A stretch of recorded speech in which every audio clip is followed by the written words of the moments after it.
Hello from the Dukascopy TV studio in Geneva. We're talking about the secrets of success in coaching with Janine Everson from the Center for Coaching. Welcome, Janine, to the studio. Thank you.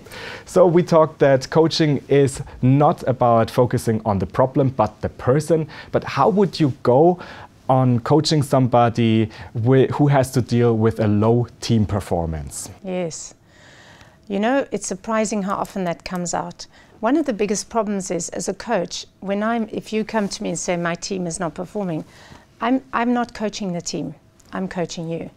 That's the first problem. The second one is I might be tempted to say, okay, let's look at the team, let's see what the problem is, let's deal with them, let's try and give them new ways of working, let's try to be more efficient with time.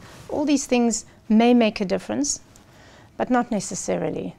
And if I start thinking, though, about you as the leader, what is it that you're doing or not doing that might be impacting the team, that can be very interesting. So maybe one example, I had a sales executive who was sent to me for coaching. He used to head up a very successful team, the top performing team in the organization. He got a whole lot of new members, and within 3 months they were at the bottom of the log.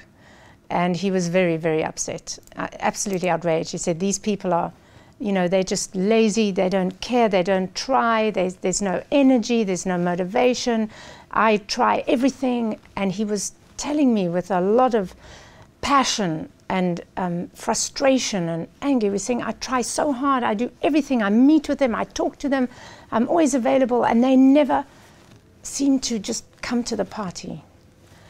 And I noticed he spoke a lot, and he was a big, powerful man, and I found him quite overwhelming. And I said to him, so tell me, how do you show up when you're with your team members?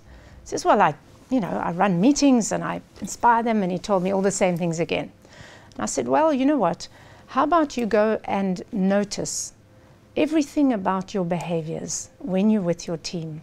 I'd like you to notice how you speak, not only what you say, but how you say it. What's the volume of your voice? I'd like you to notice your posture. Are you sitting back and talking to them like this? Or are you forward? What are you doing with yourself? What are you doing with your hands? What are you doing with the volume of your voice? How often do you speak versus them? What's the ratio of speech?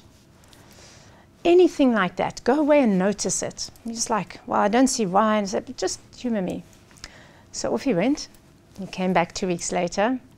And, you know, our coaches are very clever. Once they're onto something, and he said to me, you know, Janine, he said, this is, I had no idea what I was doing. And I said, well, tell me, what were you doing? He said, I speak more than 80% of the time.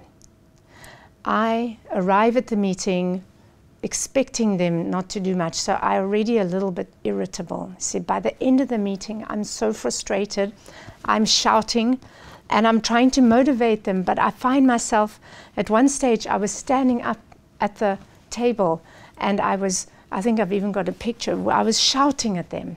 And he said, I never even give them a chance to speak. And he said, even worse than that, yeah, he's been caught like this. He said, even worse than that, sometimes they start speaking and then I interrupt them. And I said to him, so, how would you feel if you had a manager like that? He said, no, there's no way I would. And so we started working. It took time. We started working on how he was showing up. And it took time, but 6 months later, the team performance had radically changed. And by the end of that year, he was again in the top performing team. It was amazing. And the thing that changed the most was him, because suddenly he became part of, he let them speak, he learned how to stay quiet. It's his biggest problem, couldn't stop speaking. And he gave them space. And he learned how to listen.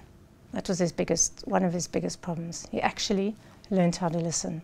And this is another example how coaching made the real difference in the lives of people. Thank you very much, Janine Everson from the Center for Coaching. Pleasure.